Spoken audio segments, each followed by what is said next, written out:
Hi hello ನಮಸ್ತೆ, welcome back to my YouTube channel. So ಇವತ್ತಿನ kitchen recipe ಏನಂತ ಹೇಳಿದ್ರೆ, ಒಂದು ಸಖತ್ತಾಗಿರೋ ಟೇಸ್ಟ್ ಕೊಡುವಂತಹ ವಾಂಗಿಬಾತ್ ರೆಸಿಪಿನ ನಾನು ನಿಮಗೆ ತಿಳಿಸ್ಕೊಡ್ತೀನಿ. ಸೊ ಸಿಂಪಲ್ಲಾಗಿ ಮಾಡ್ಬೋದು, ಸಿಂಪಲ್ಲಾಗಿದ್ದರೂ ಟೇಸ್ಟ್ ಕೂಡ ಹೈಯೆಸ್ಟಾಗಿರುತ್ತೆ. ಸೊ ತುಂಬಾ ಚೆನ್ನಾಗಿರುತ್ತೆ, ತುಂಬ ರುಚಿಕರವಾಗಿರುತ್ತೆ. ಸೊ ಹಾಗಿದ್ದರೆ ಬನ್ನಿ ಮಾಡೋ ವಿಧಾನವನ್ನು ತಿಳಿಸ್ಕೊಡ್ತೀನಿ.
ಸೊ ಇವಾಗ ನಾನು ಒಂದು ಪ್ಯಾಕೆಟ್ ವಾಂಗಿಬಾತ್ನ ಮೇನಾಗಿ ಅದೇ ಬೇಕಲ್ವ ಅದನ್ನು ತೊಗೊಂಡಿದ್ದೀನಿ, ಮತ್ತು ಸ್ವಲ್ಪ ಕಡಲೆಬೇಳೆ, ಮತ್ತು ಗೋಡಂಬಿ, ಮತ್ತು ಒಂದು ಈರುಳ್ಳಿ, ಆಮೇಲೆ ಒಂದು 3 ಹಸಿಮೆಣಸಿಗೆ, ಒಂದು ಅರ್ಧ ಟೊಮೊಟೊ ತೊಗೊಂಡಿದ್ದೀನಿ, ಮತ್ತು ಕೊತ್ತಂಬರಿ ಸೊಪ್ಪು, ಕರಿಬೇವು, ಮತ್ತು ಹುಣಸೆಯ ರಸವನ್ನು ತೊಗೊಂಡಿದ್ದೀನಿ.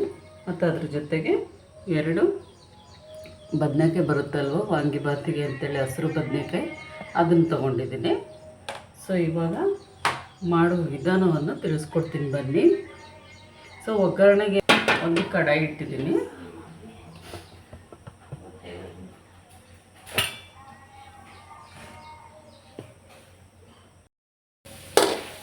ಕಡಲೆಬೇಳೆ ಮತ್ತು ಗೋಡಂಬಿನ ಹಾಕಿಬಿಟ್ಟು ಈ ರೀತಿಯಾಗಿ ಎಣ್ಣೆಗೆ ಫ್ರೈ ಮಾಡಿಕೊಳ್ಳಿ.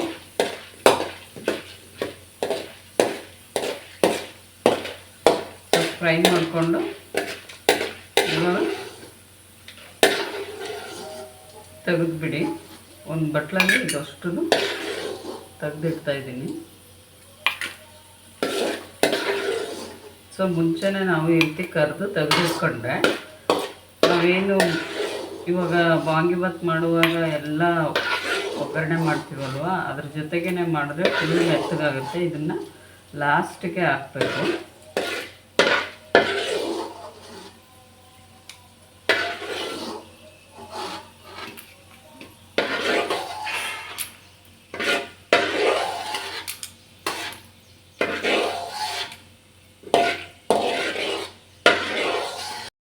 ಸೊ ಇದಿಷ್ಟು ಇವಾಗ ತೆಗೆದಿಟ್ಕೊಂಡಿದ್ದೀನಿ. ಇವಾಗ ಒಗ್ಗರಣೆಗೆ ನಾನು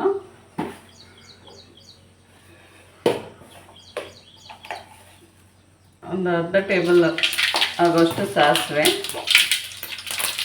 ಮತ್ತು ಜೀರಿಗೆ,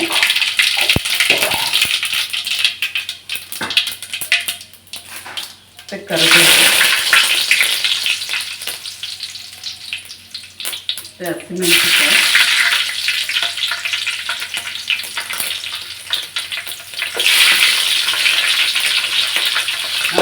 ಫ್ರೈ ಮಾಡ್ಕೊಳ್ಳಿ.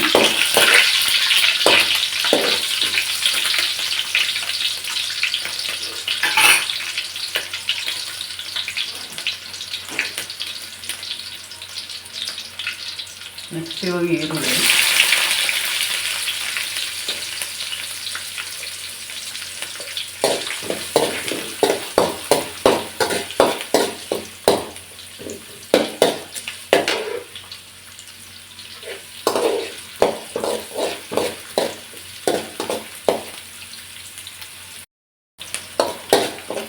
ಇದಿಷ್ಟು ಇವಾಗ ಎಣ್ಣೆಲಿ ಫ್ರೈ ಆಗಿದೆ. ಇವಾಗ ನಾನು ಇದಕ್ಕೆ ಟೊಮೊಟೊನ ಸೇರಿಸ್ತಾ ಇದ್ದೀನಿ.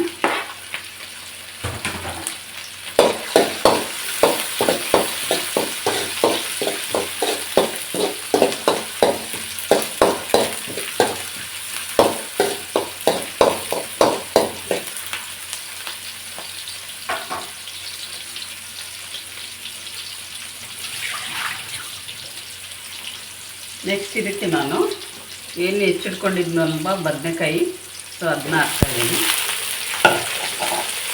ಅದನ್ನ ಹಾಕ್ಬಿಟ್ಟು ನೀಟಾಗಿ ಫ್ರೈ ಮಾಡ್ಕೊಳ್ಳಿ ಎಣ್ಣೆಲೆ.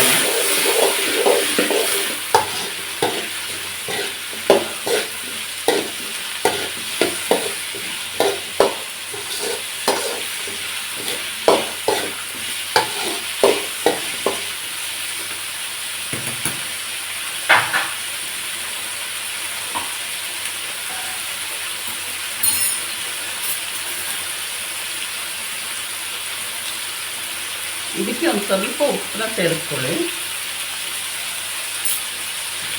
ಉಪ್ಪನ್ನ ಸೇರಿಸ್ಕೊಂಡು ನೀಟಾಗಿ ಎಣ್ಣೆಲೇ ಇದು ಬದನೆಕಾಯಿ ಫುಲ್ಲು ಮೆತ್ತಗಾಗಬೇಕು, ಅಷ್ಟು ಚೆನ್ನಾಗಿ ಬೇಯಬೇಕು, ಆ ರೀತಿ ಫ್ರೈ ಮಾಡಬೇಕು.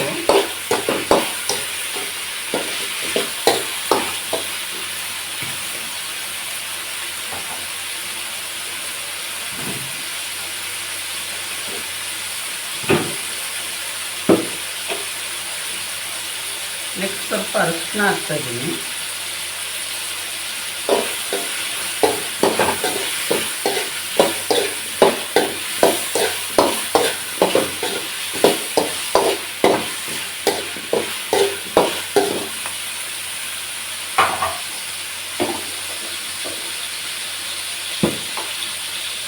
ನೆಕ್ಸ್ಟ್ ಸ್ವಲ್ಪ ಖಾರದ ಪುಡಿ ಒಂದು 1/2 ಟೇಬಲ್ ಸ್ಪೂನಷ್ಟು.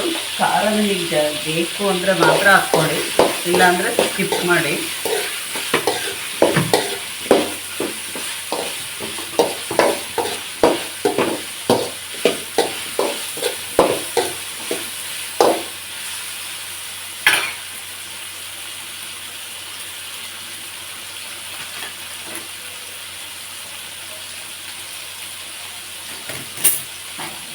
ನೆಕ್ಸ್ಟ್ ಇದಕ್ಕೆ ನಾನು MTR ಅವರ ವಾಂಗಿಬಾತ್ ಮಸಾಲ ಪೌಡ್ರನ್ನ ಸೇರಿಸ್ತಾ ಇದ್ದೀನಿ.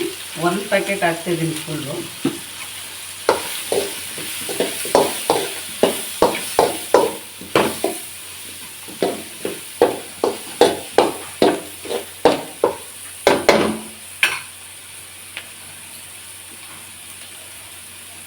ಸೊ ಇದಕ್ಕೆ ನಾನು ಹುಣಸೆ ರಸನ ಸೇರಿಸ್ತಾ ಇದ್ದೀನಿ.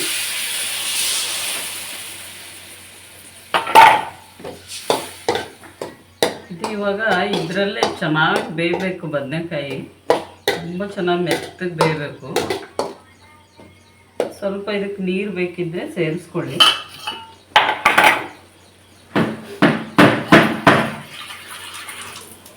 ಒಂದೇ ಒಂದು ಸ್ವಲ್ಪ ನೀರನ್ನ ಇದಕ್ಕೆ ಸೇರಿಸ್ತಾ ಇದ್ದೀನಿ.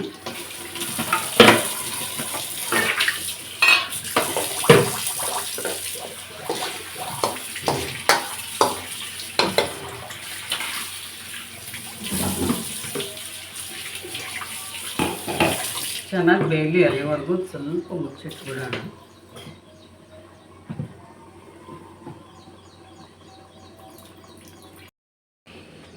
ಸೊ ಓಪನ್ ಮಾಡ್ತಾ ಇದ್ದೀನಿ. ಸೊ ಇಲ್ಲಿ ನೋಡಿ ಇಷ್ಟು ಚೆನ್ನಾಗಿ ಮೆತ್ತಗಾಗಬೇಕು ಬದನೆಕಾಯಿ. ತೋರಿಸ್ತೀನಿ ನೋಡಿ, ಈ ರೀತಿ ನೋಡಿ. ಒಂದು ಬದನೆಕಾಯಿ ಪ್ರೆಸ್ ಮಾಡ್ತೀನಿ.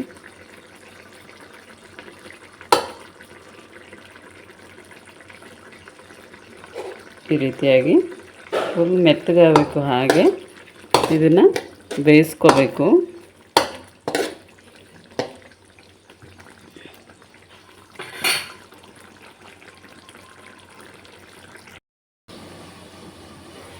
ನೋಡಿ ಇವಾಗ ಇದು ಫುಲ್ ಬದನೆಕಾಯಿ ಈ ರೀತಿಯಾಗಿ ಸಾಫ್ಟಾಗಿ ಬೇಯಬೇಕು. ಸೊ ಇದು ಇವಾಗ ರೆಡಿಯಾಗಿದೆ. ಇದಕ್ಕೆ ನಾನು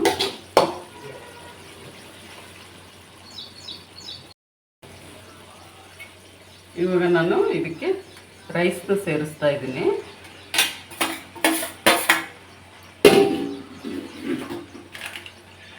ಸೇರಿಸ್ಬಿಟ್ಟು ನೀಟಾಗಿ ಮಿಕ್ಸ್ ಮಾಡ್ಕೊಳ್ಳಿ.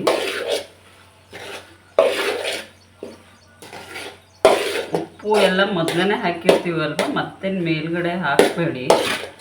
ಸೊ ಆವಾಗಲೇ ಮುಂಚೆನೇ ಹಾಕ್ಕೊಂಬಿಡಿ, ತುಂಬಾ ಟೇಸ್ಟಾಗಿರುತ್ತೆ.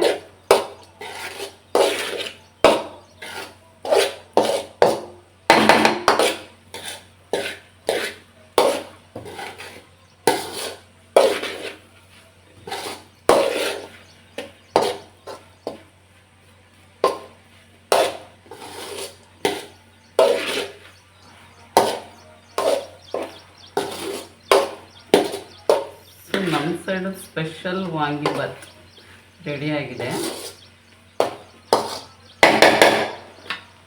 ಸೊ ಇದಕ್ಕೆ ನಾನು ಲಾಸ್ಟ್ಗೆ ಗೋಡಂಬಿ ಮತ್ತು ಕಡಲೆಬೇಳೆನ ಹುರಿದು ಇಟ್ಕೊಂಡಿದ್ವಲ್ಲ ಅದನ್ನು ಸೇರಿಸ್ತಾ ಇದ್ದೀನಿ.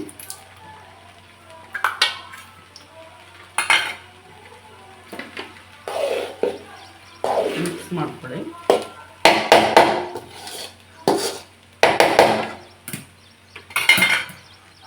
ನೆಕ್ಸ್ಟ್ ಫೈನಲ್ ಆಗಿ ಕೊತ್ತಂಬರಿ ಸೊಪ್ಪು.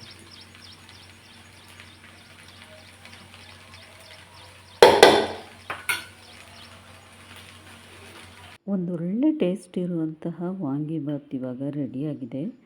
ಸೊ ನಿಮಗೆಲ್ರಿಗೂ ಕೂಡ ಇದು ಇಷ್ಟ ಆಗಿದೆ ಅಂತೇಳಿ ತಿಳಿತಾ ಇದ್ದೀನಿ. ಸೊ ಸಖತ್ ಟೇಸ್ಟ್ ಇದೆ ಮಾತ್ರ ವಾಂಗಿಬಾತು. ಈ ರೀತಿ ನೀವು ಕೂಡ ಮನೇಲಿ ಟ್ರೈ ಮಾಡಿ ನೋಡಿ.